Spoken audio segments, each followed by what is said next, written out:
Good morning दोस्तों। तो आज हम जाने वाले हैं न्यू जलपाईगुड़ी टू दार्जिलिंग। और ये देखिए हमारा प्यारा झंडा।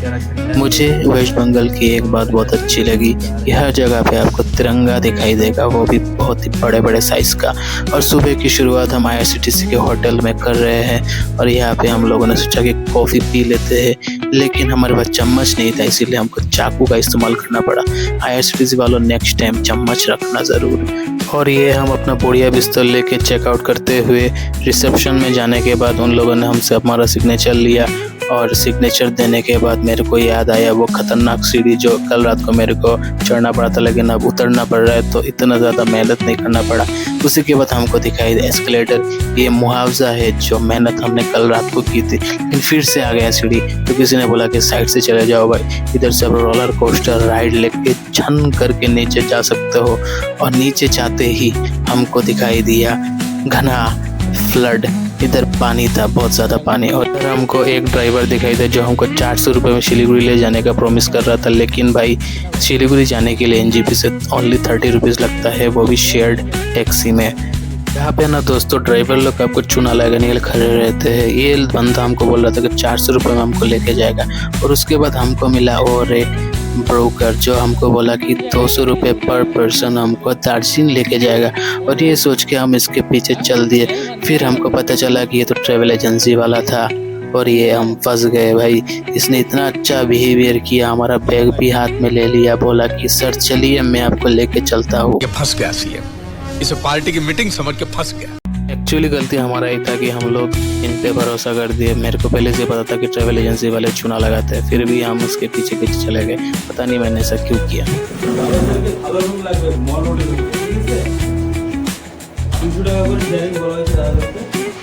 इसके बाद तो इसके मैनेजर ने हमसे बहुत अच्छे से बात किया। ऐसा लगा कि भाई कितना भला इंसान है, लेकिन ये हमको चूना ही लगा रहा था। उसने हमको 12,000 का एक पैकेज दिखाया जिसपे ये लोग हमको 10 पॉइंट घुमाने वाले थे। और हम धीरे धीरे इनके चंगुल में घुसते गए। स्कैम के बारे में मैं डिटेल में किसी और वीडियो में आपको बताऊंगा। आप प्लीज़ ये ब्लॉग को देखते रहिए और मेरे चैनल को सब्सक्राइब कीजिए, लाइक कीजिए और शेयर कीजिए। इसके बाद हम लोगों ने सिग्नेचर किया और इधर सिग्नेचर करने के बाद हमको वेट करने के लिए बोला। तो हम लोगों ने सोचा कुछ खाने के लिए लेते कि रास्ते में खाने की ज़रूरत पड़ेगी। और हमको थोड़ा बहुत भूख भी लग रहा था, बिकॉज सुबह IRCTC के रिटायरिंग रूम से बाहर निकलने के बाद हम लोगों ने कुछ खाया नहीं था।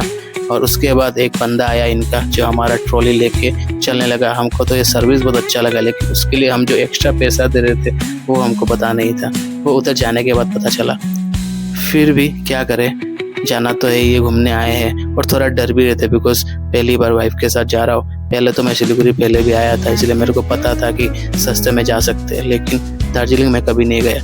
तो यहाँ पे आने के बाद इधर सुमो स्टैंड है, यहाँ पे सुमो में टैक्सी करके शेयरिंग में लोगों को दार्जिलिंग लेके जाते हैं और 250 रुपये पर पर्सन लगता है। और इधर में एक बंदा खड़ा था जो दिखने में चंगेज़ खान की तरह दिख रहा था और उसके चेहरे पे कोई हंसी नहीं थी। उसके साथ कुछ भी बात करो वो सीरियसली बात कर रहा था। और इधर ड्राइवर भैया अपने सामान की पोटरी को बांधते हुए और ये हम लोग चल पड़े। इधर आके थोड़ा ट्रैफिक मिला हमको और बहुत सारी मिलिट्री और पुलिस की गाड़ियाँ जा रही थी। और ये जो एरिया है ना बहुत सेंसिटिव एरिया है, बिकॉज आपको पता है सिलीगुड़ी क्या है, कॉन्फ्लिक्ट एरिया है बांग्लादेश के साथ इंडिया का। और इधर में चिकन नेक भी है। तो इधर आके राइट का टर्न लिए हम लोग और फिर शुरू हुआ बहुत ही खूबसूरत जंगलों वाला रास्ता। और ये रास्ता देख के भाई मेरा मन महक गया। ये रास्ते के लिए तो मैं आया था। चारों तरफ से जंगल ही जंगल था और मैंने ऐसा त्रिपुरा में भी देखा था। और ये जो एरिया है ना वो मिलिट्री एरिया है, और इसके बाद का मैं वीडियो नहीं दिखा सकता, इसलिए मैंने ये कट कर दिया। लेकिन वो जो एरिया है ना बहुत ही सुंदर था और इधर मिलिट्री की ट्रेनिंग वगैरह होती है। और इसी रास्ते से हम जाते जाते हमको बहुत ही खूबसूरत पहाड़ दिखाई दिए और ये पहाड़ वाला रास्ता शुरू हो गया भाई। और धीरे धीरे टेम्परेचर भी डाउन होने लगा और ये जो खूबसूरत वादियाँ थी ना वो देख के मतलब क्या बताओ यार, अगर आप आओगे तो आपको पता चलेगा। और धीरे धीरे वो वेदर में भी नमी आने लगी थी। जो गर्मी हमको सिलीगुड़ी में मिली थी इस रास्ते में आके वो ख़त्म होने लगी। और इसी रास्ते से शुरू होता है पहाड़ वाला रास्ता और आपको सिर्फ पहाड़ और पहाड़ ही दिखाई देगा और बहुत ही हिल एरिया है यहाँ पे और खूबसूरत घर दिखाई देंगे। ये लोग कैसे इस हिल एरिया में घर बनाते हैं मेरे को ताज्जुब लगता है। जो भी लोग वॉमिटिंग करते हैं ये रोड उनके लिए नहीं है, नहीं तो हर मोड़ पे आपको वॉमिटिंग करना पड़ेगा। मैं ये सोच रहा था कि रात में ये रास्ता कितना खतरनाक दिखाई देता होगा और ये जितने भी हम आगे जा रहे थे उतना ही हमको थोड़ा ठंडक महसूस हो रहा था, थोड़ी बारिश भी हो रही थी पतला पतला और धीरे धीरे हमको भूख लगने लगी और हम सोचने लगे कि इधर कहीं पे अगर गाड़ी रुका है तो हम खाना खा सकें। और सोचते ही सोचते हमने ड्राइवर को पूछ लिया कि भैया खाना खाने के लिए कहीं पे रुकवा दो। और जाते जाते हमको बहुत ही खूबसूरत जंगल दिखाई दिए और ये जो स्टीप साइड्स है यहाँ पे आके आपको बहुत सारे वाटरफॉल्स दिखाई देंगे। और देखते ही देखते ड्राइवर ने गाड़ी रुका दी एक रेस्टोरेंट के सामने और हम खाना खाने के लिए उतर गए। अंदर जाके हमने पहले देखा कि किस तरह का खाना मिलता है। आपको इधर में veg thali, chicken fried rice, veg fried rice, egg fried rice, ये सब कुछ मिलेगा। और ये देखिए बहुत ही सुंदर व्यू है रेस्टोरेंट के बाहर और इधर बैठ के खाने में मज़ा आता है। हमने एक 7 अप लिया, वैसे भी ठंडे का मौसम था फिर भी हम ठंडा पीने लग गए। रेस्टोरेंट में भाई बहुत ही ठंडी महकदार हवा आने लगी थी जो बहुत ही फ्रेश थी और हमको पूरा एनर्जेटिक कर दिया। और 7 अप पीते पीते हम लोग ये सोच में पड़ गए कि अगर ये एरिया ऐसा है तो दार्जिलिंग कैसा होगा। और ये जो देख रहे हैं आप इधर कोहरा ही कोहरा है हर तरफ। और ऐसे ही देखते देखते हमारा खाना आ गया और हमने चिकन फ्राइड राइस को एंजॉय किया, बहुत ही स्वादिष्ट था। ये 220 रुपये उन लोगों ने चार्ज किया, लेकिन इधर पे क्या है कि नेटवर्क का प्रॉब्लम है तो आप हमेशा कैश रखिएगा। ये जो ओनर था उसने वाईफाई का बंदोबस्त किया था इसीलिए हमको कोई प्रॉब्लम नहीं हुआ। खाना खाने के बाद हमने फिर से चढ़ाई करना शुरू किया और हमको कोहरा और भी ज़्यादा दिखाई देने लगा और आते आते आते हम पहुंच गए एक ट्रैफिक जाम में। और इधर ही था जो उनका नेक्स्ट मोस्ट फेमस प्लेस जो था कुर्सियोंग। कुर्सियोंग में बहुत सारे स्कूल चिल्ड्रन हमको दिखाई दिए जाते टाइम में और ऐसा लग रहा था कि ये एरिया स्कूल चिल्ड्रन से ही भरा पड़ा है। और इस एरिया में सारे लोग फुटबॉल के बहुत ही शौकीन है, इसीलिए हर जगह पे फीफा का बैनर लगा हुआ था। हमको हर जगह पे फीफा का फ्लैग दिखाई दे रहा था। और रास्ते में हम लोग को बहुत सारे लोग स्कूटी और बाइक में जाते हुए दिखाई दिए। मतलब यहाँ पे अगर आपको स्कूटी या बाइक चलाना है तो आपको बहुत ही एक्सपीरियंस्ड राइडर होना पड़ेगा, नहीं तो ये जो स्टीप हिल्स है ना आप कहीं पे भी एक्सीडेंट कर सकते हो। और बहुत ही फिसलन है यहाँ पे बिकॉज बहुत ज़्यादा बारिश हो रहा है। और जाते जाते हमको बहुत सारे पाइन ट्रीज दिखाई दिए और ये जो स्ट्रक्चर है ना वो ब्रिटिश रोपवे है जो बहुत पुराने टाइम पे बना था। और ये जो एरिया हम आ गए फाइनली वो है दार्जिलिंग रेलवे स्टेशन। और यहाँ पे आपको बहुत सारे टॉय ट्रेन का इंजन दिखाई देगा और इधर आके आप टॉय ट्रेन बुक कर सकते हैं।